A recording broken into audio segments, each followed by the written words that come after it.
आज तीसरा दिन था कि वो नौजवान रेस्टोरेंट में बैठा लगातार मुझे टकटकी बांधे देखे जा रहा था। मैं हर तरह से नर्वस हो रही थी। मैं लेह के एक रेस्टोरेंट में अकाउंट्स पर बैठती थी। उस रेस्टोरेंट में जो भी ऑर्डर करता मुझे ही पता था और पैसे भी मैं वहीं पर रिसीव करती और उसके बाद उनके ऑर्डर का कूपन उन्हें दे देती थी। फिर वो अपनी पसंदीदा चीज़ें लेकर वहाँ बैठकर सर्व करते थे। ये नौजवान पिछले 3 दिनों से सिर्फ 1 कप कॉफ़ी ही ऑर्डर करता था और बिल्कुल एंड पर मेरे सामने वाले टेबल पर जाकर बैठ जाता। कॉफ़ी पीता रहता, मुझे देखता रहता। यूँ तो लेह में 12 महीने मौसम सर्द रहता है, लेकिन जनवरी का महीना था।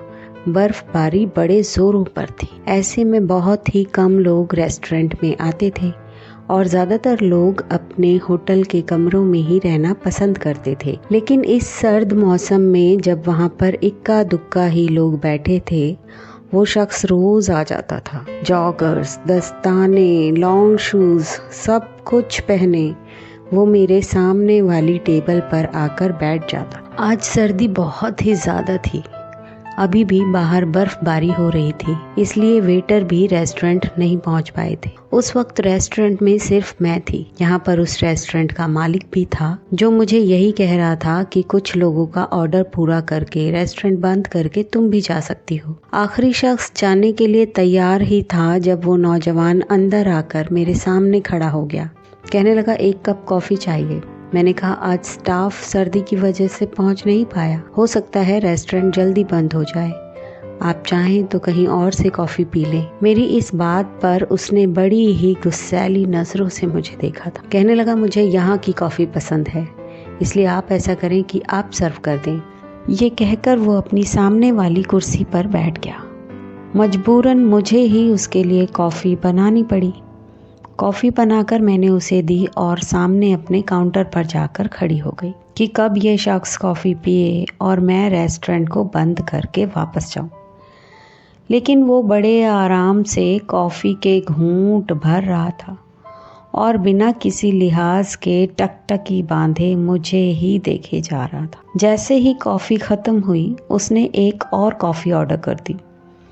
मैं उससे कह भी चुकी थी कि अभी मौसम और भी ख़राब हो सकता है और मेरा घर यहाँ से काफ़ी फासले पर है, पर वो तो यूँ था जैसे कुछ सुन ही ना रहा हो। शाम अब गहरी होने लगी थी।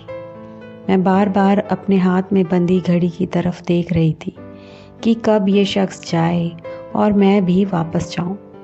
लेकिन वो शख्स शायद इतना ढीठ था, जब तक रात का अंधेरा नहीं छा गया तब तक एक के बाद एक कॉफ़ी मांग कर पीता रहा। रेस्टोरेंट का मालिक चाबी मुझे थमा कर गया था, इसलिए मेरी मजबूरी थी कि मुझे वहाँ रुकना पड़ा। जैसे ही मैं रेस्टोरेंट बंद करके जाने लगी तो मौसम अब और भी ज़्यादा ख़राब हो गया था। मौसम अपने तेवर बिल्कुल बदल गया था। बर्फ़बारी तेज़ हो गई थी और मैं ये समझ नहीं पा रही थी कि इतनी बर्फबारी में अपने घर तक कैसे पहुंचूंगी। बर्फबारी और मौसम की खराबी की वजह से सड़कें सुनसान थी। सब लोग या तो अपने घरों में थे या अपने होटलों के कमरों में। मैं तेज़ी से अपने रिहायशी होटल में जाना चाहती थी, लेकिन बर्फ़ की शिद्दत ने मुझे कांपने पर मजबूर कर दिया था। हालांकि मैंने डबल जैकेट पहन रखी थी, अपने आप को बिल्कुल कवर कर रखा था। इसके बावजूद मुझे ठंड महसूस हो रही थी। एक तो बर्फबारी बहुत तेज़ी से शुरू हो चुकी थी, उस पर हवा भी बहुत तेज़ थी। खून को जमा देने वाली सर्दी। मैं ना जाने किस तरह से अपने आप को गिरने से बचाते हुए चलती जा रही थी। जैसे ही मेरे पाँव ज़रा से रुकते, मेरे पाँव बर्फ़ में घुसने लगते। बड़ी मुश्किल से मैं अपना बैलेंस बनाकर चल रही थी कि अचानक से एक गाड़ी मेरे पास आकर रुकी। शीशा नीचे हुआ तो वो वही नौजवान था। कहने लगा, आइए, आपको आपके घर तक पहुंचा देता हूं। मैं उससे कभी भी लिफ्ट ना लेती, लेकिन जिस किस्म का मौसम शुरू हो चुका था, मैं उसकी गाड़ी में बैठ गई। मैं उसे रास्ता समझाने लगी। कहने लगा, मेरी वजह से आप काफ़ी मुश्किल में आ गई। उसने सामने डैशबोर्ड में से सिगरेट की डिबिया में से एक सिगरेट निकालकर अपने मुंह में लिया, लाइटर से जलाने लगा। मैंने कहा ये मेरी ड्यूटी थी। मेरी बात सुनकर मुस्कुराने लगा। कहने लगा हाँ, ड्यूटी तो बहुत अच्छे से निभानी आती है आपको, पूरी ईमानदारी से अपनी ड्यूटी निभाती हैं आप। मैं तो 3 दिन से आपकी इस आदत से बहुत इम्प्रेस हुआ हूँ। वो शायद मुझसे बेतकल्लुफ़ होना चाह रहा था। मैं खिड़की से बाहर देखने लगी। कहने लगा बहुत खूबसूरत हैं आप। मैं जिन बातों से बचना चाह रही थी वो उसी टॉपिक पर आ चुका था। मैं जानती थी कि 3 दिन से वो मुझे किन नज़रों से देख रहा है। मैंने कोई जवाब नहीं दिया। सीधी सीधी सड़क थी जो ख़त्म होने का नाम नहीं ले रही थी। बर्फ़बारी की वजह से वो गाड़ी बहुत ही आहिस्ता चला रहा था और मैं चाहती थी कि ये सफ़र जल्दी से जल्दी ख़त्म हो जाए। कहने लगा आपने जवाब नहीं दिया मुझे। मैंने घबराकर कहा कि किस बात का जवाब? कहने लगा मैंने आपकी तारीफ़ की है, आपको थैंक यू कहना चाहिए था। मैंने अब भी कोई जवाब नहीं दिया। कहने लगा बहुत ही कम हैं ऐसी लड़कियां जिनके हुस्न से मैं इम्प्रेस हुआ हूँ, उनमें से पहला नंबर आपका है। मैं तो बस यूं ही उस रेस्टोरेंट में आया था, लेकिन आपको देखा तो देखता रह गया। 3 दिन से बस आपके लिए ही तो आ रहा हूँ। मुझे तो लगा था मेरी नज़रों से आप मेरे इरादे को भांप चुकी होंगी। औरतें अपने ऊपर उठने वाली हर नज़र को बहुत अच्छे तरीके से पहचान जाती हैं, है ना?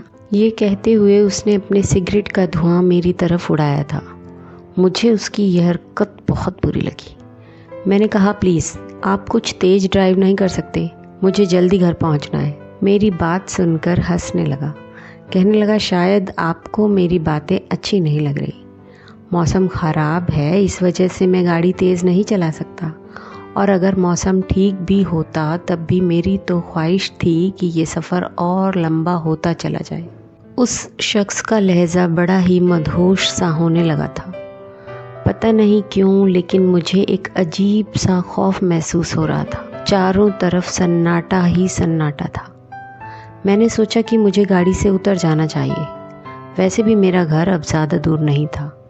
मैंने कहा ऐसा करें, आप मुझे यहीं उतार दें, मैं खुद चली जाऊंगी। क्या हुआ, आपको मेरी कंपनी अच्छी नहीं लग रही? लड़कियां तो मरती हैं मेरे साथ कुछ वक्त गुजारने के लिए, और एक आप हैं। मैंने कहा प्लीज़ गाड़ी रोकिए, मैं खुद चली जाऊंगी। आपका बहुत बहुत शुक्रिया। लेकिन उसके बाद जो बात उसने मुझसे कही, मेरे होश उड़कर रह गए। कहने लगा आर यू मैरिड मिस सीरत? उसके मुंह से अपना नाम सुनकर मैं जितना भी हैरान होती उतना कम था। मैंने कहा आपको मेरा नाम कैसे मालूम? कहने लगा बस नाम, मुझे तो ये भी मालूम है कि आप रहती कहाँ हैं। ये भी पता है कि इस रेस्टोरेंट में नौकरी कब से कर रही हैं। फिर कहने लगा जिनसे मोहब्बत की जाती है ना, उनके बारे में सब कुछ पहले ही पता कर लिया जाता है, और मैं तो आपसे शादी तक का सोच चुका हूँ। आपको ये लगता है कि मैं इतना अनजान रहूँगा आपसे? बड़ी ही संजीदगी से वो मुझसे कह रहा था। गाड़ी उसने मेरे होटल के सामने खड़ी की, जहाँ की रिहाइश मुझे उसी रेस्टोरेंट के मालिक ने दी हुई थी। वो एक छोटा सा होटल था। जैसे ही गाड़ी से उतरी, कहने लगा मेरी बात का जवाब तो दे दें। मैंने कहा मुझे आपका प्रपोज़ल कबूल नहीं है। ये कहकर मैं गाड़ी से उतर गई। गाड़ी का दरवाज़ा बंद कर दिया। फिर अगले दिन वो रेस्टोरेंट में नहीं आया। मैंने शुक्र किया, लेकिन जैसे ही मैं अपने घर पर आई, वो मेरे होटल के कमरे के बाहर खड़ा था। उसे देखकर मेरे माथे पर नागवारी से बल पड़े थे। मैंने चाबी से कमरे का दरवाज़ा खोला। कहने लगा अंदर आने की दावत नहीं देंगी मुझे आपसे ज़रूरी बात करनी है। मैंने उसे अंदर आने की इजाज़त दे दी। मेरा कमरा काफ़ी बड़ा था। बेड के साथ एक छोटा सा सोफ़ा भी था। वो बड़े आराम से जाकर सोफ़े पर बैठ गया। मैं उसके बिल्कुल सामने जाकर बैठ गई। जी फरमाइए, क्या कहना चाहते हैं आप?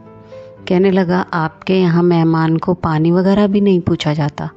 मैंने कहा, देखिए मिस्टर, मेरी बात अभी यहीं तक पहुंची थी कि उसने फटाक से अपना नाम बताया। कहने लगा, विवान, विवान नाम है मेरा। मैंने कहा, मुझे कोई इंटरेस्ट नहीं और मैं आपसे साफ कह देना चाहती हूँ कि बेहतर होगा आप मेरा पीछा करना छोड़ दें। कहने लगा कि कैसे अपनी मोहब्बत का यकीन दिलाऊं आपको, क्या जान दे दूं फिर यकीन आ जाएगा। मैंने कहा, आपको ऐसा करने की कुछ भी ज़रूरत नहीं है, शादी किसी से ज़बरदस्ती नहीं की जाती है। कहने लगा, लेकिन मोहब्बत हो जाए तो सामने वाले को उसकी मोहब्बत का कुछ तो अहमियत देनी चाहिए। अगर आपको मेरे बारे में कोई शक या डाउट है तो मैं आपको अपने बारे में हर बात बताने को तैयार हूँ, चाहें तो जैसी मर्जी तसल्ली कर लें। मैं वैसे भी एक तन्हा किस्म की लड़की थी, माँ बाप ना थे और वो शख्स तब से मेरे पीछे पड़ा हुआ था। कई बार इनकार करने के बावजूद वो फिर मेरे होटल के कमरे के सामने खड़ा रहता। बस एक ही जिद थी उसकी कि मुझसे शादी करना चाहता है, उसे मुझसे मोहब्बत हो गई है। जो कुछ उसने मुझे अपने बारे में बताया था मैं उस बारे में भी पूछताछ कर चुकी थी। वो शख्स कहीं से भी फ्रॉड नहीं लग रहा था। पूरे 1 महीने बाद मैंने उससे शादी के लिए हामी भर ली। वो बेहद खुश था, इतना खुश कि जिसकी कोई इंतहा ना थी। कहने लगा, सीरत, तुमने मुझे ज़िंदगी दे दी। मैं भी खुश थी। जितनी बार वो मुझसे अपनी मोहब्बत का इजहार कर चुका था, बार बार मेरे रास्ते पर वो मुझे मिलता था। मेरे दिल में भी उसके लिए कहीं ना कहीं कोई जगह तो बन ही चुकी थी। मैंने उससे पूछा कि उसकी फैमिली कहाँ है। कहने लगा कि सब विदेश में रहते हैं, लेकिन मुझे हिंदुस्तान पसंद है। मैंने कहा, हमारी शादी पर आएगा कोई या नहीं। कहने लगा, नहीं, हम सादगी से निकाह करेंगे और मैं बहुत जल्दी तुम्हें विदेश ले जाऊंगा, सबसे मिलवाऊंगा। खैर, मैंने विवान से निकाह कर लिया, लेकिन अजीब बात ये थी कि निकाह के बाद उसने मुझे छुआ नहीं था। वो मुझे अपने घर ले गया, जो कि अमृतसर में था।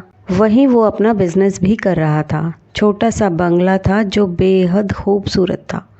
मुझे तो अपनी किस्मत पर यकीन ही नहीं आ रहा था।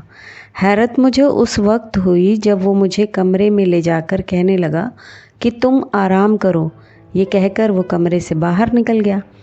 पहले तो मुझे लगा कि शायद उसे मेरे आराम का ख्याल है, लेकिन ऐसा नहीं था। अगली रात भी वो मेरे कमरे में नहीं आया।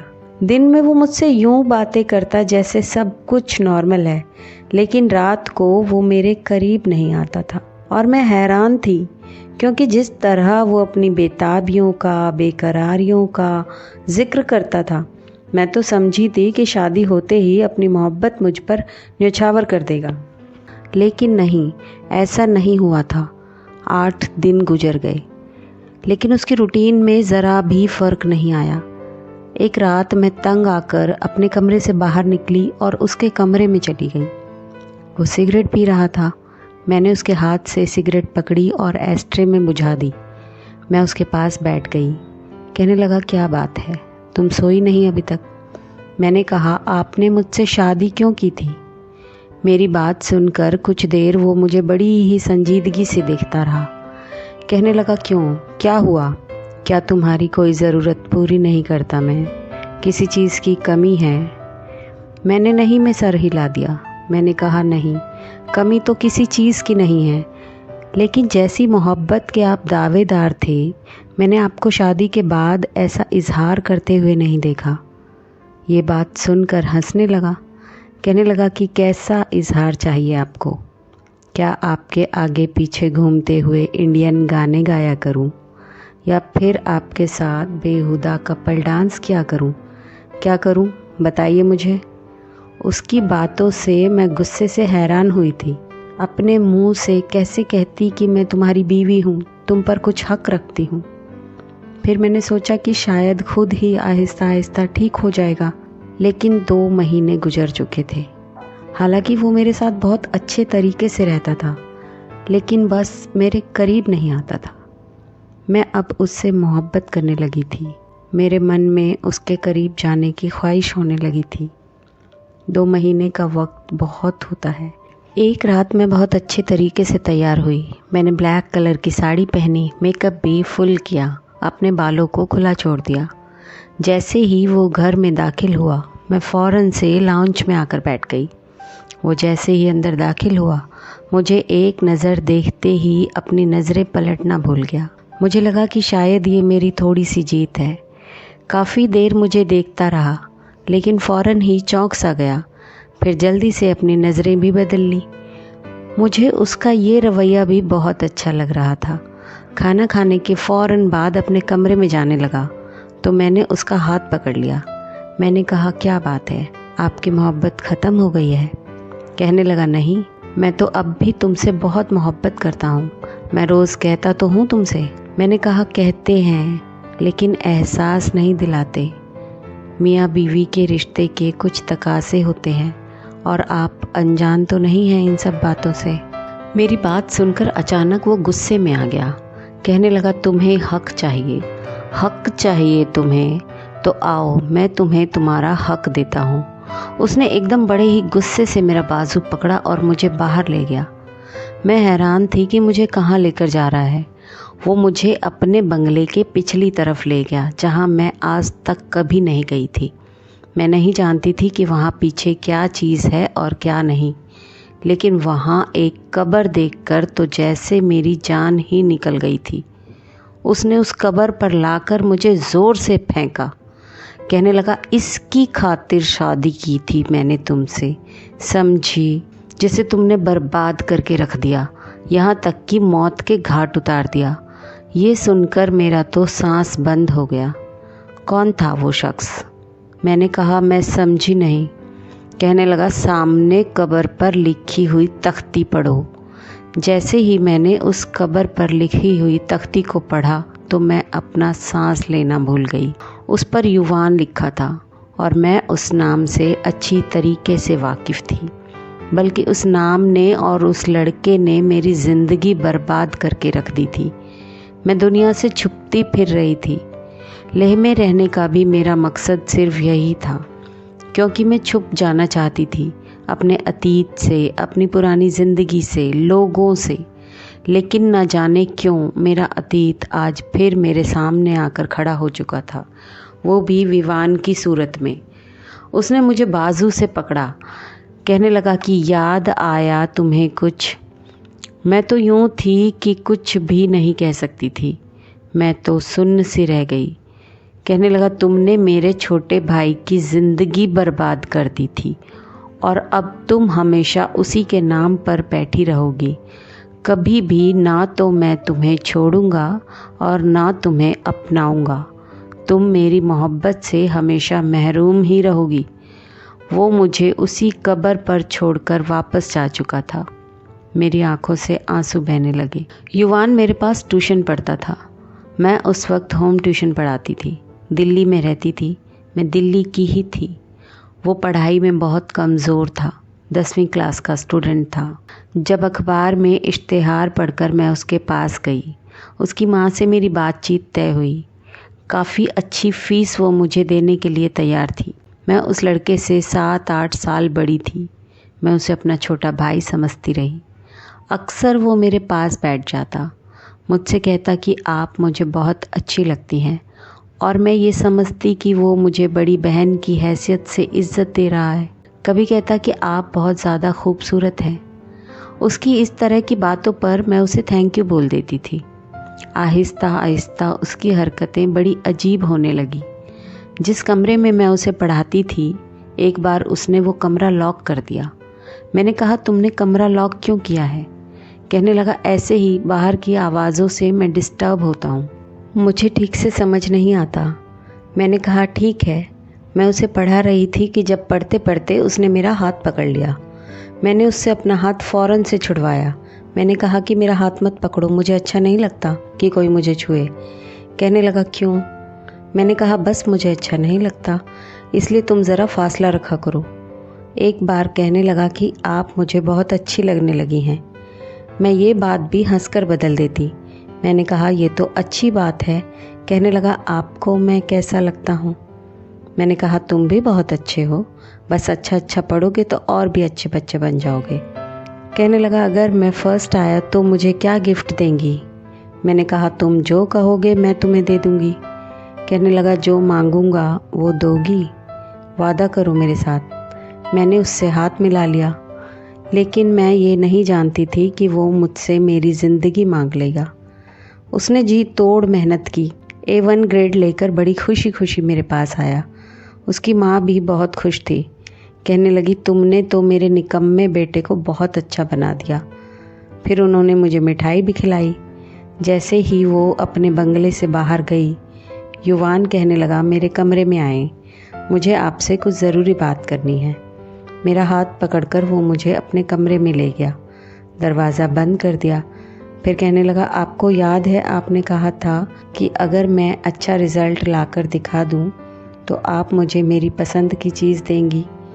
मैंने कहा हाँ बोलो, क्या चाहिए तुम्हें। कहने लगा मुझे आप चाहिए। ये कहकर उसने अपनी अलमारी खोली, उसमें से एक बेहुदा सी नाइटी मुझे दे दी। मैं तो देखकर हैरान रह गई। कहने लगा मेरी फरमाइश है, मैं आपको इस लिबास में देखना चाहता हूँ। उसका ये कहना था कि मैंने उसके मुंह पर थप्पड़ दे मारा। मैंने कहा तुम होश में हो, तुम क्या कह रहे हो। कहने लगा मुझे आपसे मोहब्बत हो गई है, मैं आपसे शादी करना चाहता हूँ। ये सुनकर मुझे और भी ज़्यादा गुस्सा आने लगा। मैंने कहा अपनी बकवास बंद करो, तुम्हें शर्म नहीं आती मुझसे ऐसी बातें करते हुए।